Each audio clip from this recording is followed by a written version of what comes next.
also I also think sometimes it's important to like again acknowledge that obviously these things haven't aged well and that they could have more, explicitly, but also to be like, hey, it's okay that not everything ages well, because that shows humanity, and that shows that we're not going to make movies like this anymore, but we can look at it almost as this kind of like, oh, that's what we used to do. Hello, everybody. Welcome back to the Pipeline Podcast, episode 179. Ladies and gentlemen, this is a very fun episode, a start of a new journey. About a month ago at this point, we completed our MCU retrospective series, at least of the Infinity Saga, which was very fun, and we will be continuing that later on during the year. But I wanted to start another retrospective series, one that I guess a franchise I don't talk about as much because we talk about so many superheroes and comic books and Star Wars and stuff like that. And that's the Disney retrospective series. And today we're going to be talking about the Golden Era. Golden Era is kind of a weird word for it, in my opinion, but the Golden Era of Disney, the first 5 Disney movies ever made. A very historic event in like cinema history, I'd argue. And joining me today, we have the one, the only, the fabulous, the amazing Lily's back on the show. Lily, how are you today? How's it going? I'm amazing. I'm so glad to be back. It's been too long. It's great to have you back. You are one of the only people I know that likes Disney to the extent that I do. I feel like I have a couple people where it's like, oh, they also love Disney. Where I feel like most people, it's like, yeah, I've seen The Lion King. It's like, okay, what else have you seen? And like, especially this particular era, like I feel like a lot of casual Disney fans haven't seen like Fantasia, right? Which is crazy. It's crazy. It is crazy because I grew up. I don't know like how it was for you, but I grew up like these were the movies I was watching over and over again. But I had a friend the other day that just said like, oh yeah, I just watched Hercules for the first time, and I'm like, that's crazy. What? What? How could you? It's such a cult classic for a reason. Yeah. But no, this is going to be a very interesting episode. I'm really excited to dive into some of these oldest movies I will probably ever review on this show. Starting in 19? I have it written down here. 1937 was when this first started, which I looked it up earlier this week, was 88 years ago, which is crazy. An insane amount of time just like the concept of like, oh yeah, I watched a movie 88 years ago is such an insane thing to me. But Lily, how are you? What have you been up to? What's been new within your world? I'm in my senior year of college, almost done. Finally, I'm very ready. Been writing a lot. I've slowed down on watching movies to like a painful degree, but dare you? I have to get back into it. I went through and re-rated my entire Letterboxd profile the other day because I feel like I've been too generous. It's still 5 stars is still my highest rating like on the scale, but it's a lot more evenly balanced now. Sure. But yeah, it's fun to like see people's scales of like what they'll rate something. Like 5 is I guess my least that I have on mine, but I think 4 stars is my most. So like I'm always in my like, I love this movie, but is it 5 stars? Like I think I've maybe 5 movies, maybe 6 movies that's in my like 5-star. Like almost 200. But you know what? That's good. Yeah. I think that's better. I think that's better to be like, wait, no, I love everything. Like I love all of these things. I would much rather love everything than dislike everything. For sure. I'd argue. Sure. But Lily, last time we talked, you were doing the Disney college program, which I thought was such a cool thing. We had a lot of fun talking about that. What, you've been done with that almost 6 months now? A little more, because it was about 6 months in total that I was there. So I can't do math. I was done like the beginning of June. Okay. Yeah, but it feels like a lifetime ago. Yeah. That's awesome. How did that experience go? Like, we talked about it last time, and Mhm. we also talked with someone else a couple months ago that's also currently going through the Right. program. Mhm. Um, and that was very cool. And I think you two both like echoed the same thing, where it's like it's so much fun. Mhm. It's still work. We're actually doing stuff. We're not just Exactly. riding rides all Yeah. day. Mhm. How was it kind of going through the program now that you're like done with it? It was like while I was there, it was very intense, and Mm, I don't know that I even took full advantage of it because it was, yeah, still a job and mm, still draining. sure. But since I've been away from it, like lately, I've been missing it like crazy. Like it's hit me now, and I'm like, oh gosh, Mm, I feel like I didn't take advantage of it, but I'm still like endlessly glad I did it, and I don't. I don't know. Part of me still wants to go back in some capacity, but mm, yeah, I mean, it was good. It was all the good things and maybe some of the bad things that people say about it too. But sure. all in all, it was a good experience. Yeah, Nice to have found that like happy medium where for sure. it's like not the horror stories that people say, but also like maybe not the Yeah, highest of highs of what some people claim. right. Hmm. Do you think you liked Disney more or less after attending? Like, I I could imagine either or. I was worried. I was really worried it was gonna sour it, but it really didn't like at Okay. all. Um, I think it made me love the parks even more, which I always have. Mm, That's always been like almost what I love most about Disney. But okay. in like the cheapy like cheapy new word just dropped in the cheap sappy like Disney adult way, like it does feel like Mm, home, and I miss it a lot. But yeah, it didn't really impact that because I was already at sure. such a high ceiling. It wasn't like it was gonna make me love it all that much more. But yeah. Sure. In my mind, I'm imagining like waking up every morning with Hmm. like It's a Small World After All going above Hmm. my head. Kind of felt So like it's that. Yeah, a little bit. Yeah.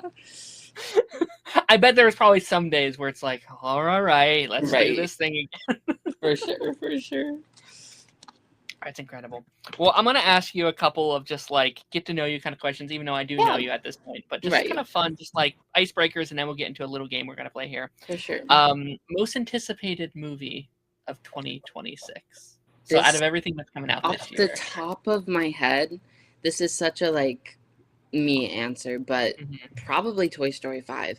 And I would not have said that before the trailer dropped. Like I was skeptical, but they have me hook, line, and sinker Mhm. now.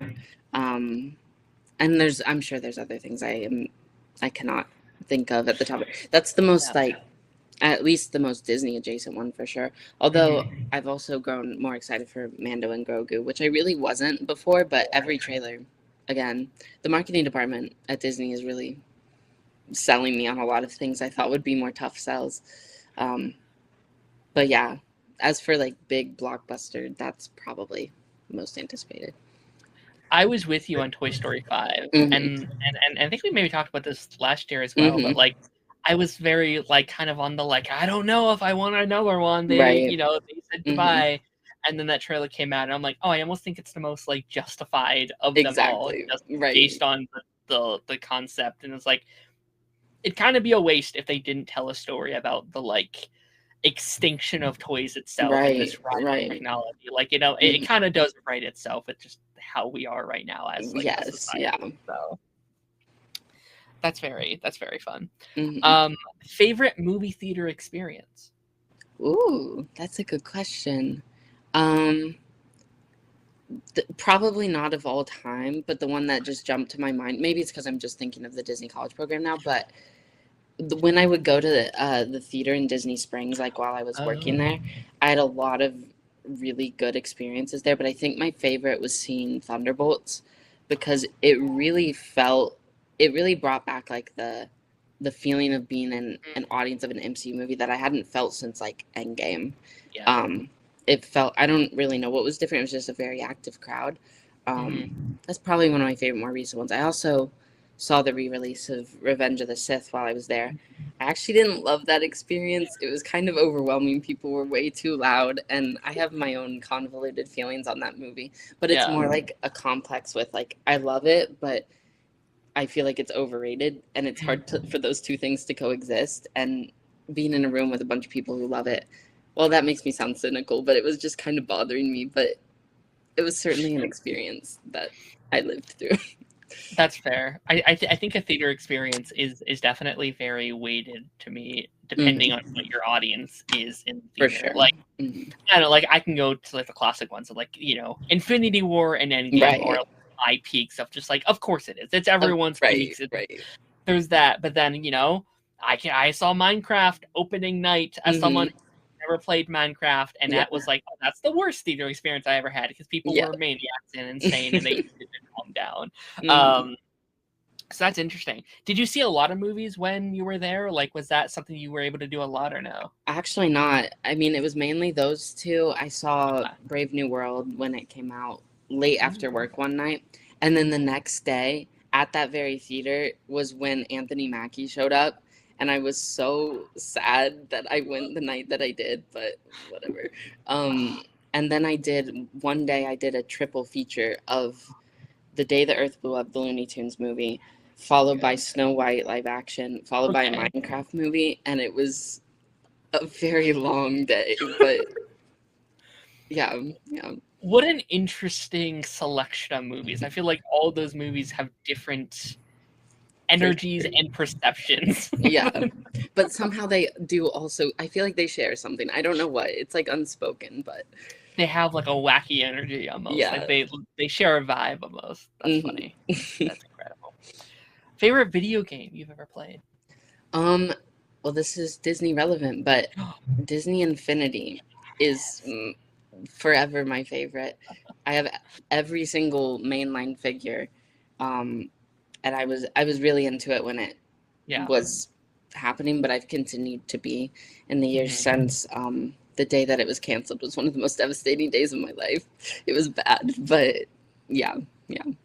I think we talked about this last time too, but yeah, no, like Probably. that's kind of like my, like I think seeing your tweets about that game was kind of how we like I followed you like to begin with. And yeah, I wish I wanted so bad to jump on that train. But like my mom was very anti like buying something where you have to buy other things, which honestly, is so valid. Fair. It's so valid to be like, no, I get you Bakugan and that's it. We're not buying you more toys to play with the toy we already got you, which I get it. I get it. Yeah.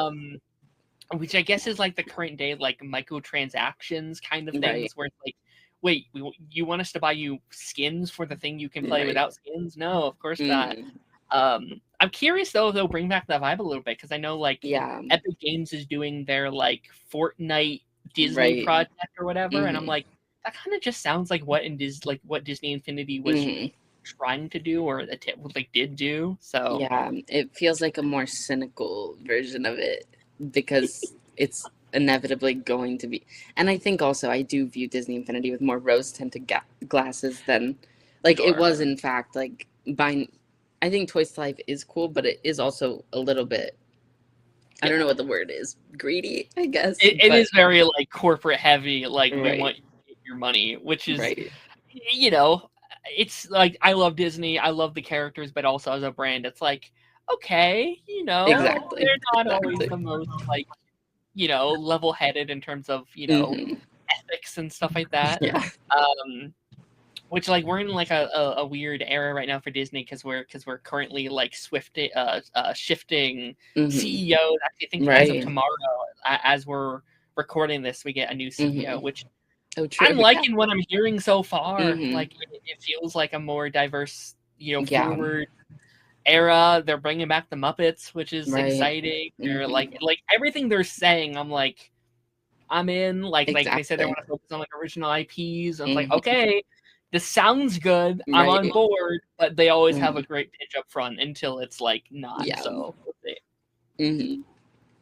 Are you like kind of down with like where we are at like with Disney, just like as a brand? Like, are you happy with like, next year or so? Honestly, yeah, for the most part. I tend to be a more optimistic person when it comes to like fandom discourse. I'm usually that's changed a little bit over the years, as I've not to imply that that growing up fixes some of that, but it does. Wherein like there are decisions I don't like it makes me really sad.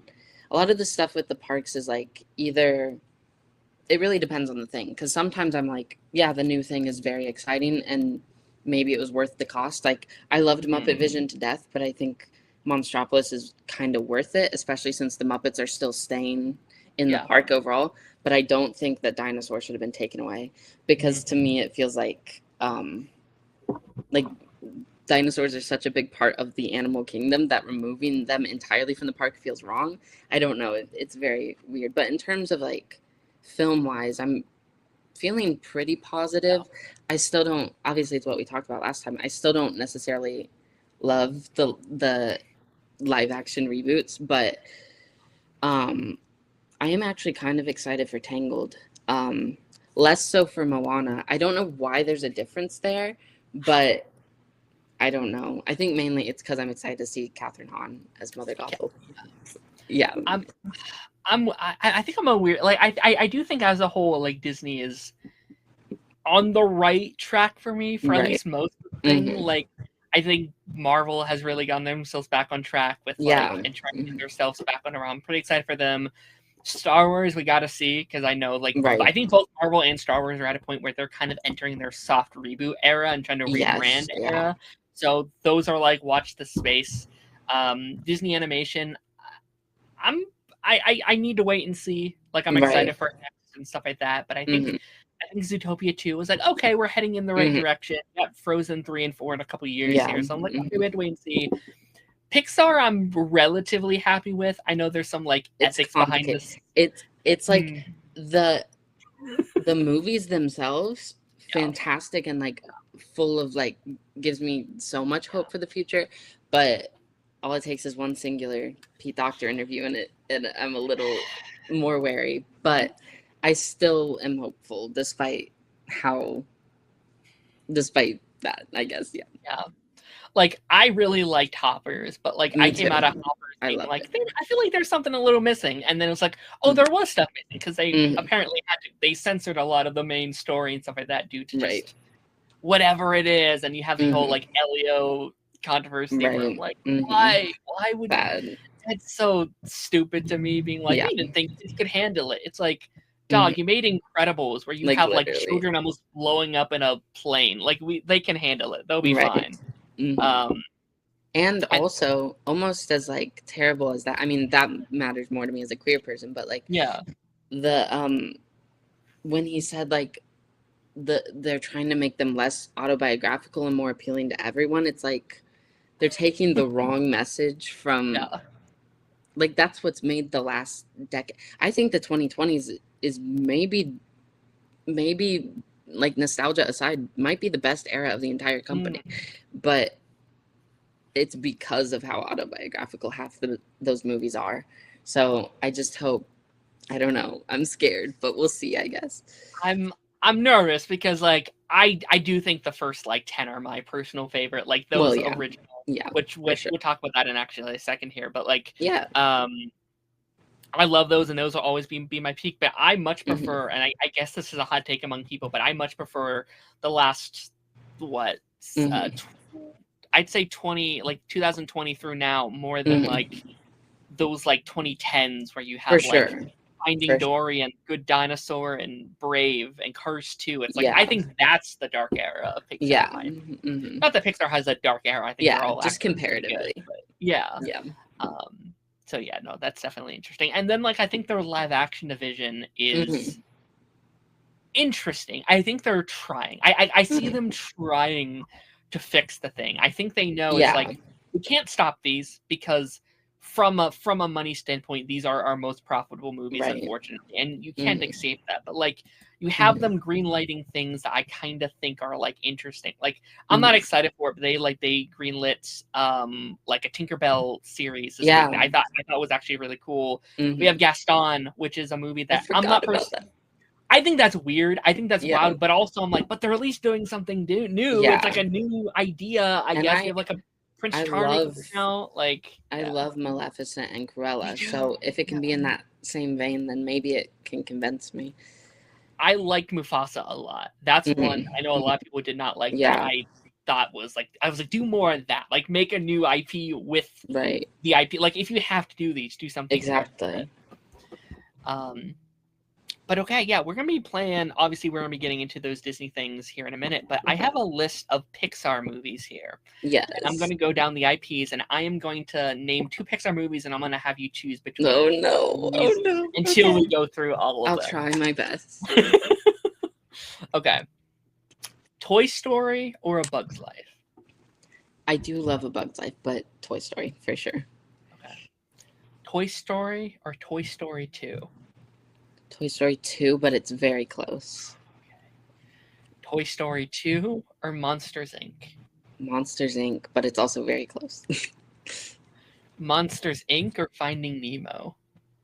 Monsters, Inc., but it's also very close. Monsters, Inc. or The Incredibles? Oh no, that's the impossible one. That is the impossible one. But I think Incredibles. All right, let's do this. Incredibles or Cars? Incredibles. But I like Cars.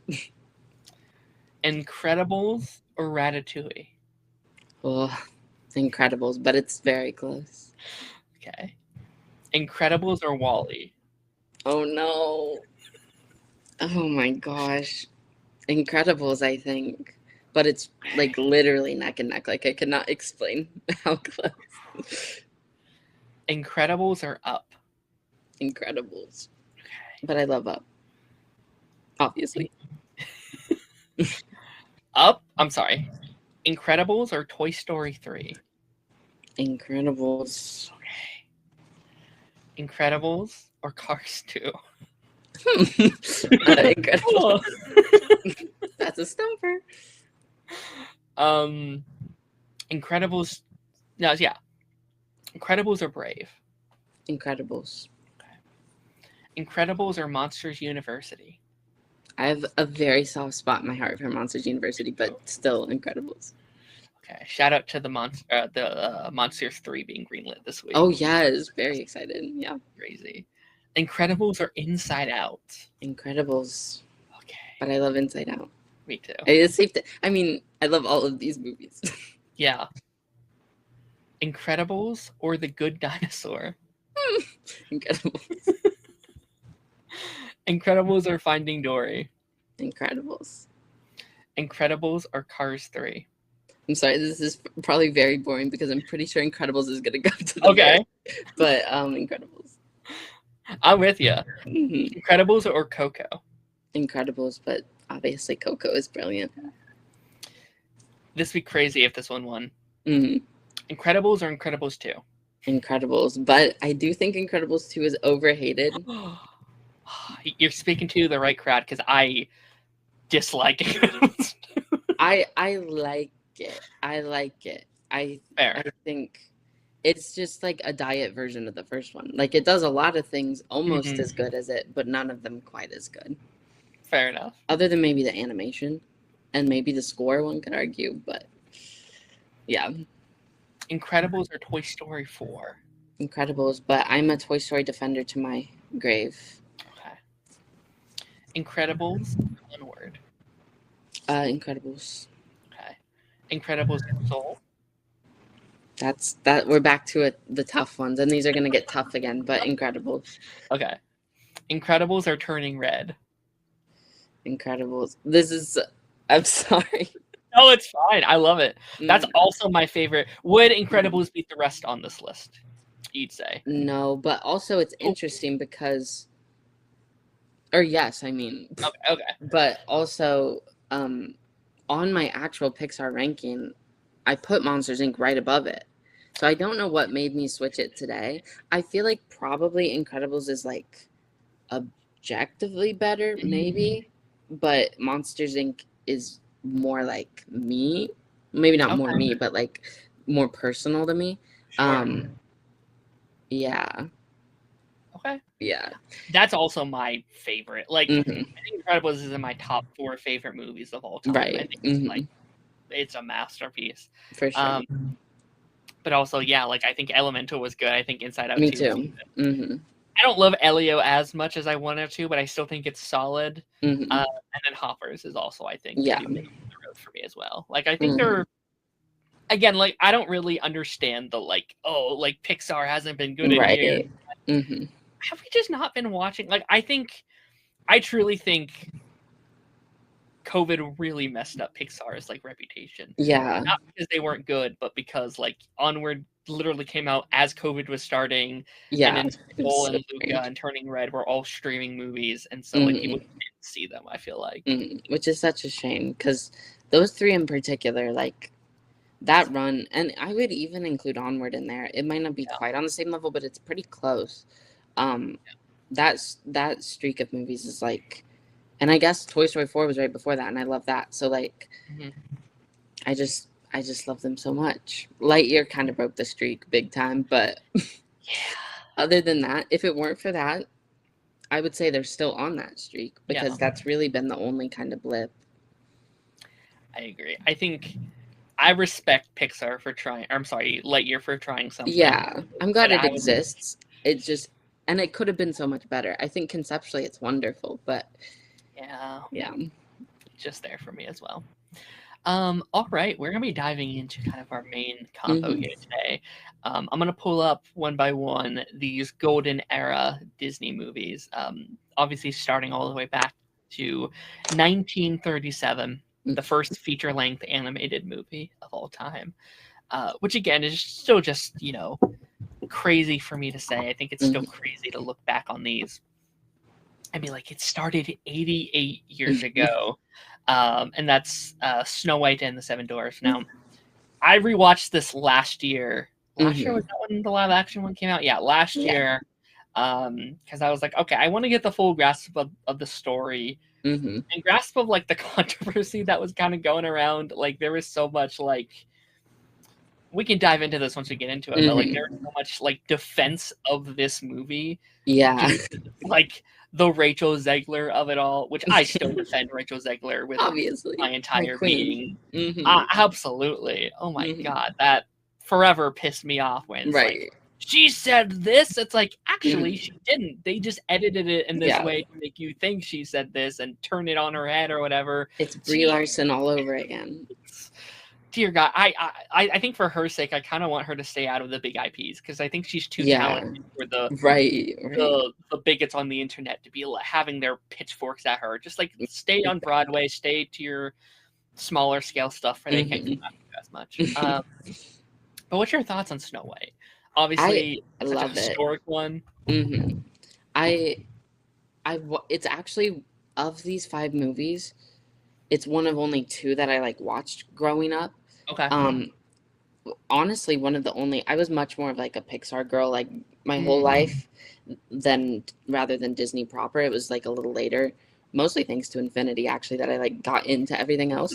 But so I have that connection to Snow White, but I also think like when I went to rewatch it several years ago, like around quarantine era, I was kind of expecting to not love it as much as I did when I was younger, but I still really do. I think it's still, just like by process of elimination, like middle tier, if not lower tier, in terms of princess movies and Disney movies. But I still appreciate a lot of what's going on. And honestly, mostly the animation. I could just watch it forever. I just think it's beautiful. Story-wise, it's pretty straightforward, and I don't feel all that attached to really any of the characters. I do like the evil queen quite a bit, but she's also kind of just become the blueprint for a lot of Disney villains who do what she does better. So it's like, but I mean, it is what it is for a reason. Yeah. Whatever I mean by that. It's a classic is what I mean, I guess. I think that definition kind of goes through a lot of these movies we'll talk about here today, where it's like the art is beautiful and like, the animation is beautiful. It's like, and like I think that's their template. And I think a lot of these movies I think are most interesting in the like real world of it all, of how they came to be. Like, this was a movie that like was the first of a thing, and like I always think the first of a thing is always so interesting, and just like the production side of it, of just being like, I'm going to make what I've been doing with these Mickey Mouse cartoons and these little shorts that people like before the movies. Hey, what if this was just the movie? And like, from my understanding, I'm not like a Disney history expert, at least as much as I want to be. But like, just the idea that like everyone thought he was insane. Everyone thought he was going to like ruin the company and they were going to go bankrupt and all these things, to then just being like, oh wait, this thing is actually really cool. And just the idea what he spent, what it was like, I had like $1 million budget, which like nowadays is nothing. That's like a penny, compared to like the $300 million budget that like the live action movie did. But like at the time, like that was an insane amount of money to spend on a movie, especially for the first of a thing. So I can look at this movie and be like, man, this was such an art piece and like such a thing to kind of be just like kind of looking at the history of it all, I guess. Yeah, no, I think this is interesting. Definitely some like, I don't even know if I want to say problematic, because I like with that logic, every movie made in like the 30s and 40s and 50s would have to be like problematic. And I'm not trying to like, I'm not trying to cancel Snow White, also, but also like the ethics of a story, I feel like I'm actually like super interested in that kind of thing. And like there's a level of like things that I feel like are fully okay to have in stories, and maybe even like to have a neutral or maybe even positive stance on that. Like we don't have to have the same standard of ethics. Yeah. No, that's not usually I err on the side of cancel culture, but in the sense where like contextualization is why utilizing ethics in that way matters. So without the contextualization, that is when it becomes just no one's doing this in the interest. The other funny part is that like the whole controversy that sprung up about this, I'm pretty sure it's like the thing where it's like the millennials who thought Gen Z was trying to cancel Eminem, where it's like it wasn't actually happening. People just thought that because of one thing Rachel made a joke about, that like there was this huge push to like sort of cancel it and recontextualize it. But the whole thing is like the movie doesn't portray it as like a creepy thing. Snow White, not that this would make it okay in a real situation, but in the context of the story, Snow White seems okay with it. So it's like, I don't know. It's complicated. It's interesting, yeah. Like I'm not someone that is like actively with like the pitchfork being like, no, this movie's bad or whatever. But also like I think there definitely are elements that I think are important to be like, hey, look, we did as a society. Oh, go ahead, I did forget about her age. Wait, is that the big thing? Is that part of the big thing? I think it's okay. Well, now, okay, I take back everything I just said. Well, listen. That I goes forgot for, that like, was a part of it. Every Disney princess for like 50 years, where it's like Jasmine's technically a 16-year-old. But also, how old is Aladdin? 18. So there's that weird like. I don't know. There's the iconic. I'm not a Sleeping Beauty fan whatsoever, but there's a really weird scene when, like, Prince Charming is like at her birth and he's like 8 years old, and they're like, "Is that's gonna be your princess one day?" Oh, that didn't age well at all. But also, I also think sometimes it's important to like. Again, acknowledge that obviously these things haven't aged well and that they can have more, explicitly, but also to be like, hey, it's okay that not everything ages well, because that shows humanity, and that shows that we're not going to make movies like this anymore, but we can look at it almost as this kind of like, oh, that's what we used to do, like in the same way that like caveman painted on rocks, to be like, okay, that's what we used to do, and look how much we've improved and grown and done all these things. If people weren't trying to use this piece of art to justify like trying to go back to exactly that's the issue, where it's like, I miss when Disney used to do this. It's like, yeah, but you understand that's not how we should still be doing it. You would think you would think for sure. But no, I really enjoy this movie for like what it is. I think I think the animation, of course, is beautiful. I still really enjoy a lot of the songs. I think for a movie that came out in 1937, it has kind of an insane amount of bangers. Like I still actively sing Hi Ho. I think Hi Ho is such a fun song. Big fan. Some are better than others for sure. Like you could definitely argue that like very one-dimensional characters kind of all For around, sure. both Mm-hmm. Snow White and the Evil Queen. Mm-hmm. I think heavily carried, unfortunately, by the dwarfs, and I kind of Mm-hmm. hate that, like, the men are the most interesting elements of the Yeah. movie, but Mm-hmm. unfortunately, I just think that was kind of the era that they were in, where they just put Mm-hmm. the most focus on them, unfortunately. But also, Um, I feel like it's interesting how, like, even though the dwarves are all men, like, they're not really, like, gendered in a crazy way. Like, they still kind of sure, exist as more, because they're not fully seen as people, really. They're kind of viewed as sure. creatures almost, or like these Mhm. silly guys. um, so it is Sure, interesting because I feel like it's not necessarily a push towards like hardcore masculinity in the way some sure, other yeah. movies from this era are. It's more of just like yeah, I don't know. But then of course there is the whole dynamic with like Snow White becomes like a mother slash wife slash daughter figure to them, where it's Yeah, like she's being all of these things at once for them. But sure.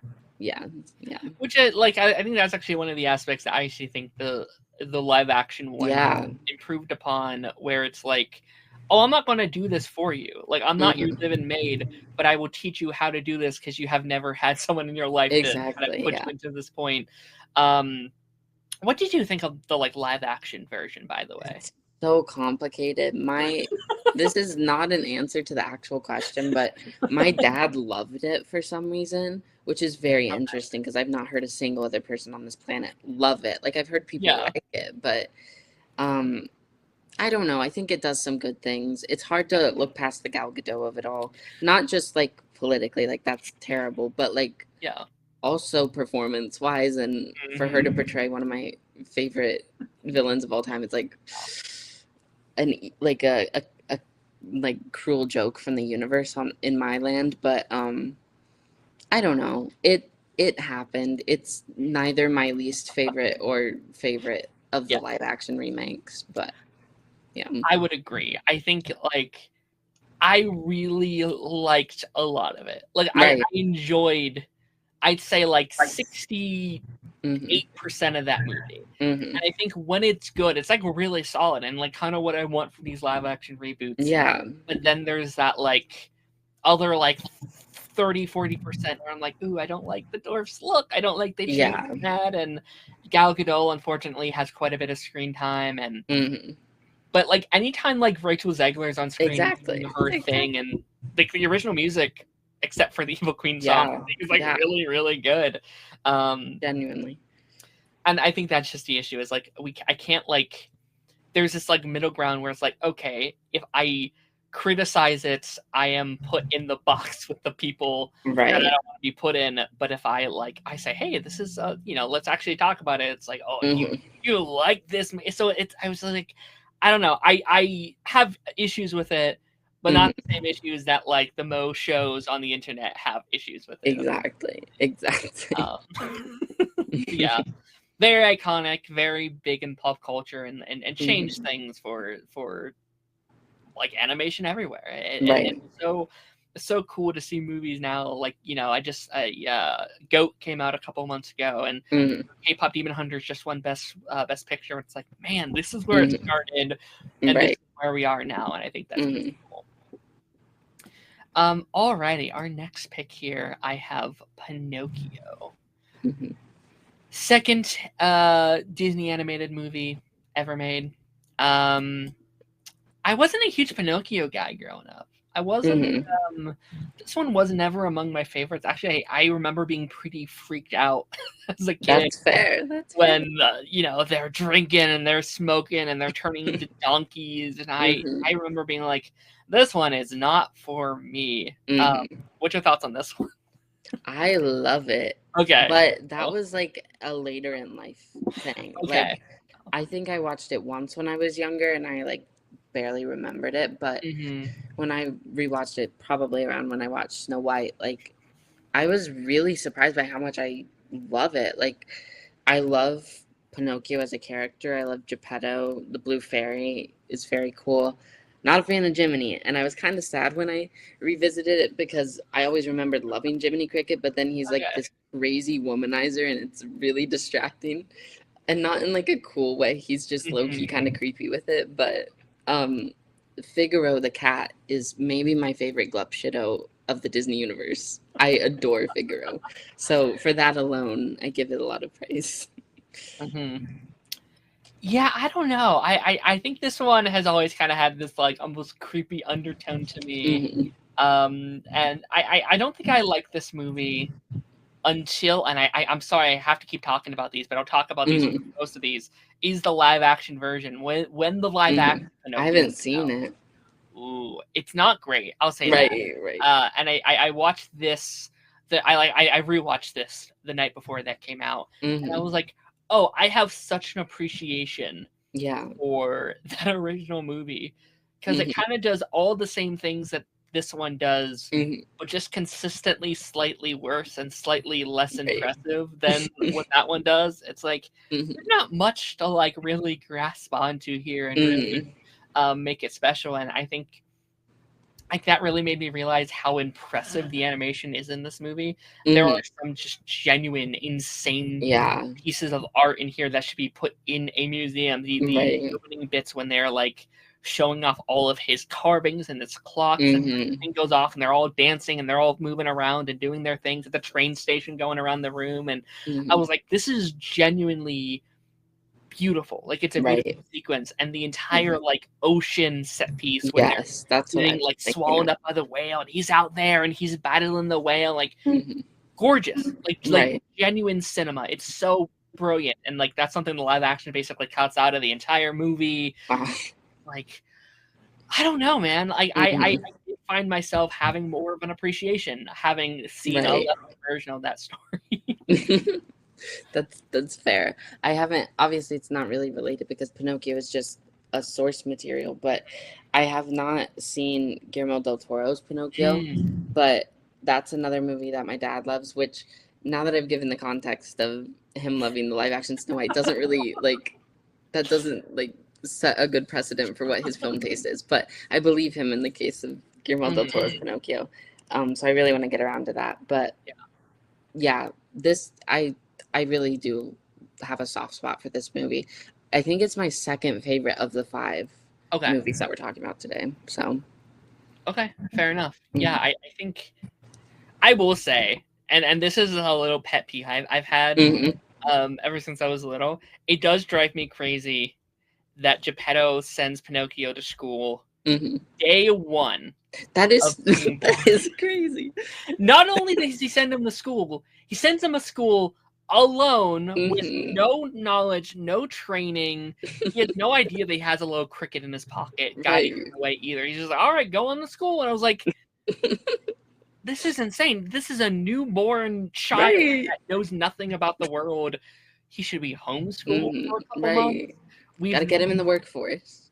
We gotta talk to his teachers about maybe sending a puppet to a school system. What is like? What are the ethics?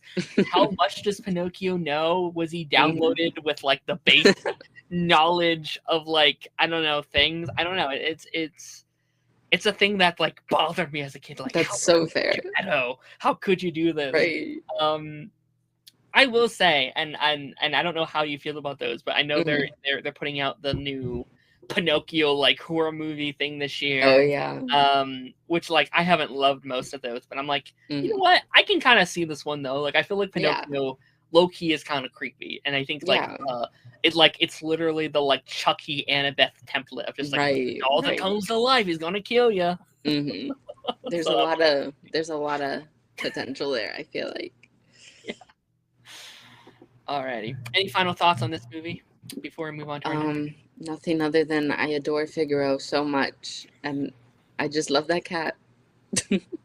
Figaro is pretty great. What's the goldfish name?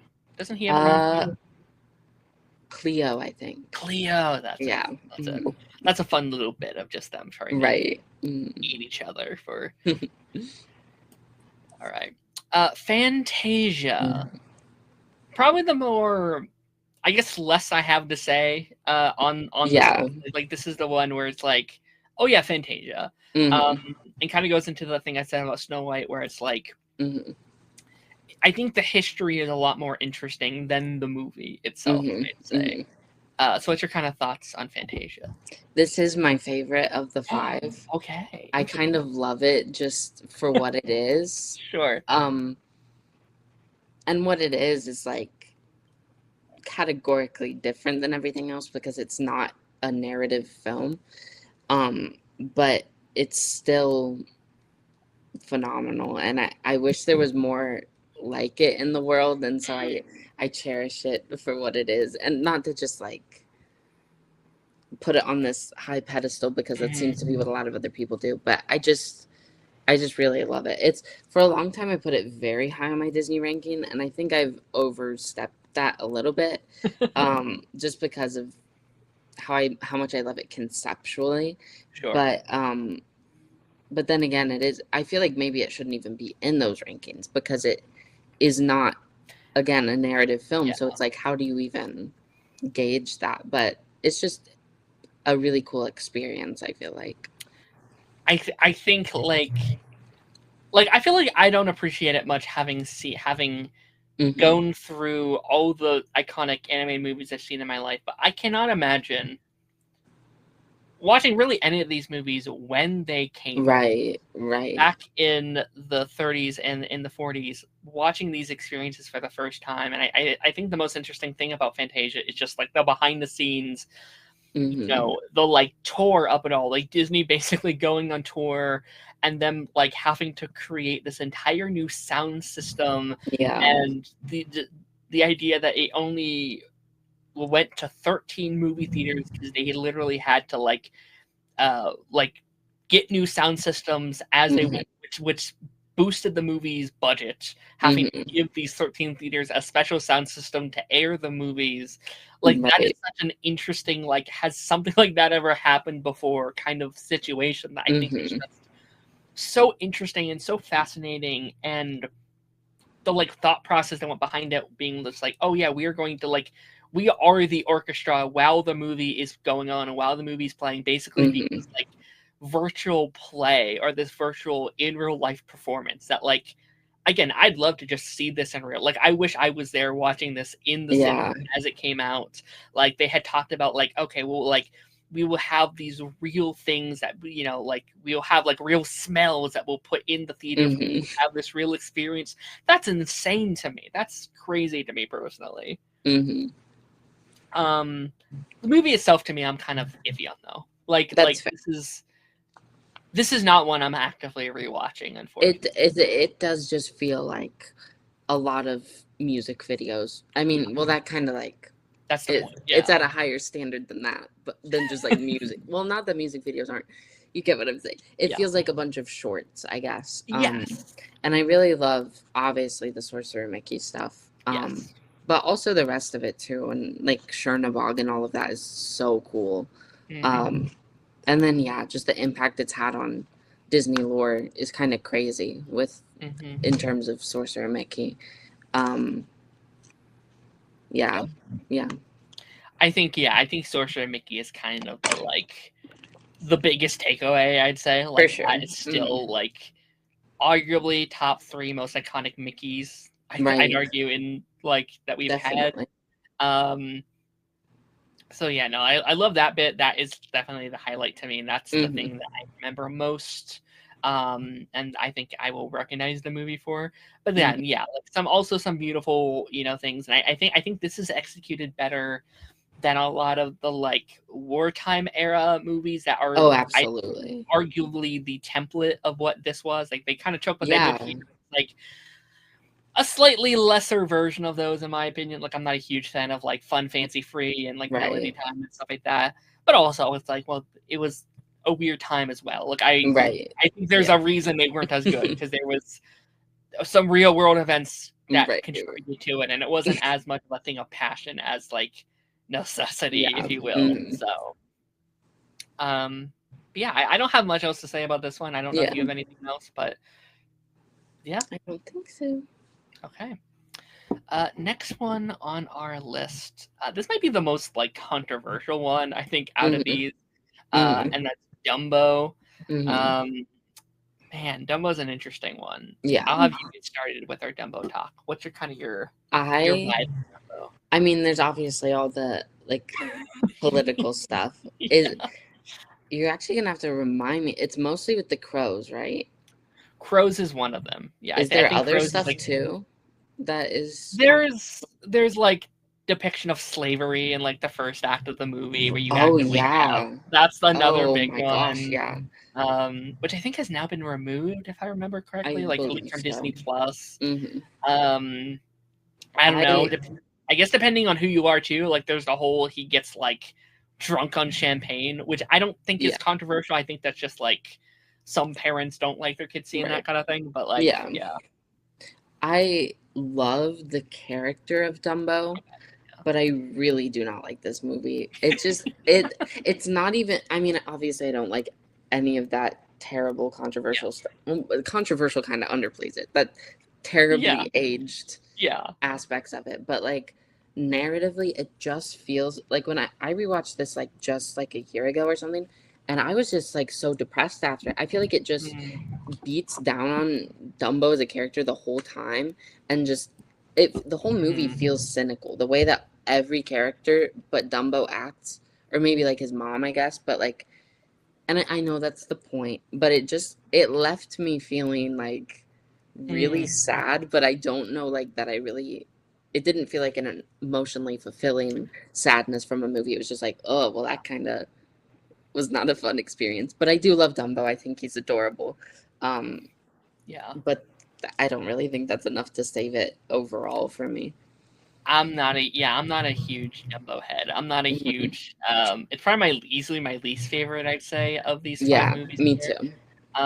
Because I'd agree that like it isn't a fun movie to watch necessarily. Hmm. Um, but I think that's worth it if there's a good enough of a payoff and if there's like Right, a moment of, exactly. like that feels rewarding for the characters. But I never feel like that moment comes of just Right. like, oh, he, gets back the circus or like he gets Right. away from it all. He kind of just like stays with the circus and he's just kind of one of Right. their, it feels like I don't know. It never feels like that moment comes or there's a moment where they're like, there's no like Rudolph moment where they're like, oh, we're sorry, Right. Dumbo, we treated you harshly. It's like, Yeah. no, he just same place, but he can fly now and stuff like that. Hmm. So I don't know.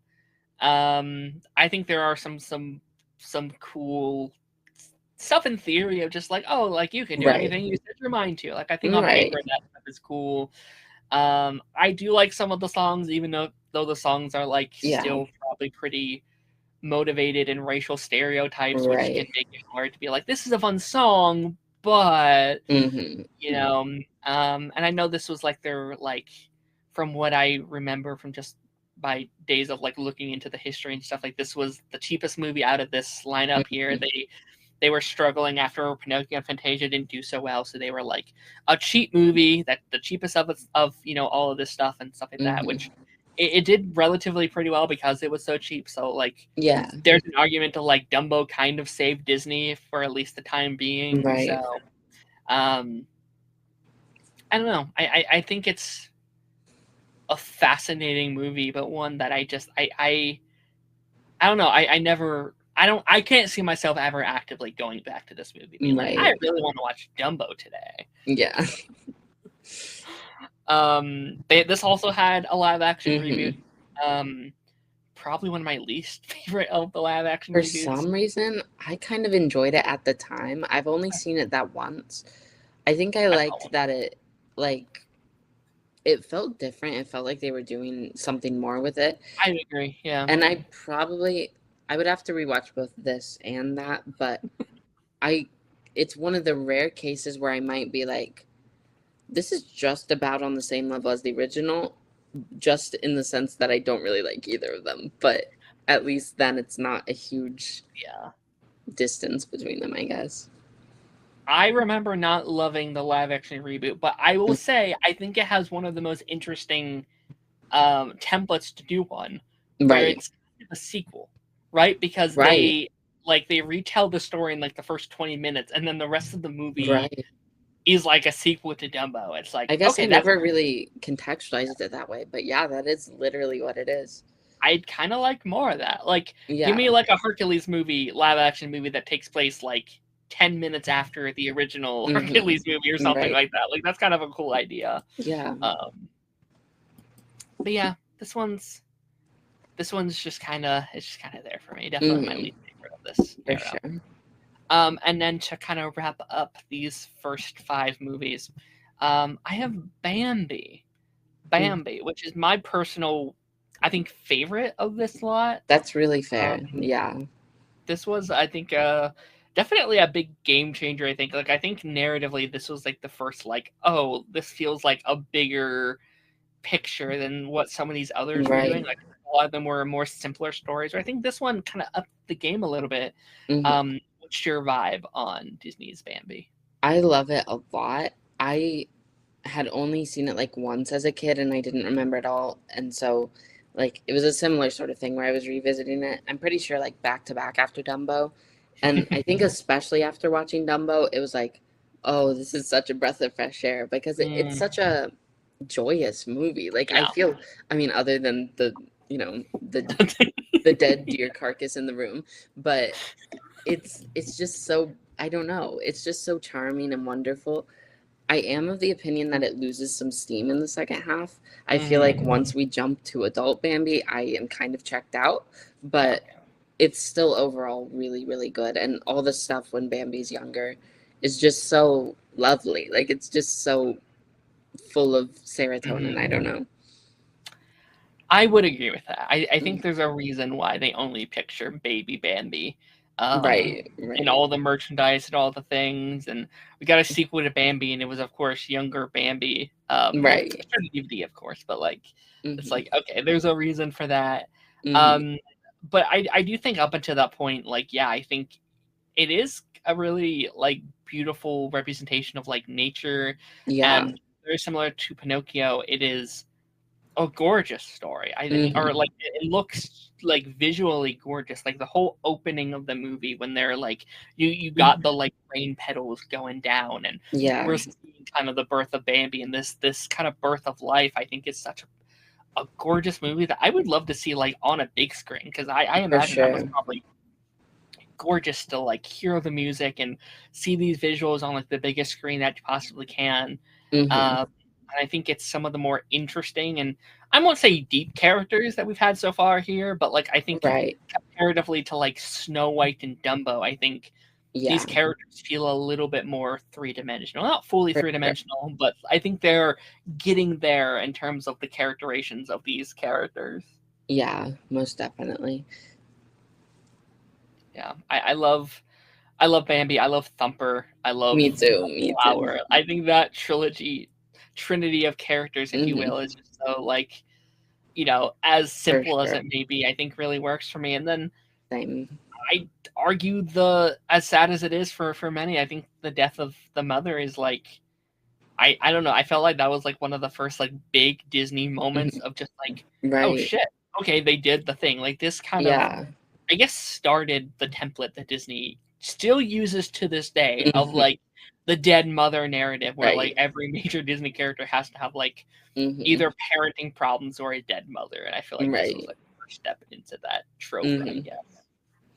And it's all the better for it. Yeah, I think that it kind of like is one of the best parts about it in a way, because it like really, there's like no better way to nail home the themes. And so it is like a very big risk for a kids movie that nowadays would be like, nowadays feels like, oh duh, obviously, but back then I'm sure was like, whoa, what are we doing here? Like, in a way that's really like respectable, I feel like. Yeah, and I think that's something that I definitely appreciate for these movies is their willingness to like, and you know, I'd go for most of these, but just their like willingness to like be a little darker and to go the you know, the extra mile. I really hate this narrative that animation is like not as real as live action movies. I've had my mini rant this week of how the Oscars handled the like presentation of the animated movies. They do it every year, but it always pisses me off when they they use the like animation thing to be like, oh, but I like, like, when are you gonna book a live action movie? It's like, why are we doing this? And I think these movies are that foundation of like, yeah, you can just have death and violence and these very dark emotional moments to kind of create the narratives that you want. And I like that. I like how Bambi shows that there are just real consequences and that life isn't always beautiful. It has beautiful elements in it, beautiful things happen, but characters die and we have to grieve with those characters. And also, how do you move on from that grief and how do you overcome it? I think in a beautiful way. In like a similar way, I think this, I one of my favorite animated movies is The Wild Robot, and I feel like The Wild Robot has a lot of similar themes of just like, for sure, death happens and nature doesn't really care. Like, nature moves pretty instantly, and like Bambi doesn't really have time to like grieve over his mother's death, which I think is kind of an interesting concept, I'd say. For sure. And I guess that does kind of legitimize the time jump, even if it's not my favorite thing, but I feel like it does feel necessary to see like how he grows as a character. And I guess then that I feel like that might also be kind of a brave story decision to like do that kind of time jump as well. So maybe I'll recontextualize my distaste for that part of it. I do really want to rewatch it. I think it's probably maybe the most rewatchable of these 5.